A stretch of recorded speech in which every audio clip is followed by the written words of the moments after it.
at the restaurant Forte Sabor.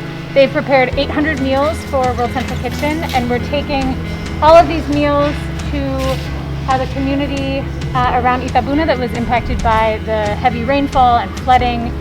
So we've got an amazing team of volunteers who are the distribution team, and we're going to divide up between multiple convoys of cars and go household to household, bringing everybody food and water, and yeah, just supporting them through this difficult time.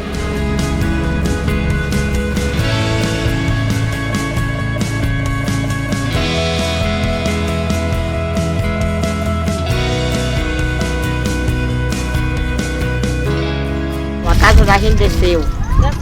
E aí a gente ficou sem nada. Só saímos com a roupa no couro. Até os documentos dos meninos perdeu. Ajuda sim, muito ajuda. É o que a gente está alimentando, é isso aqui.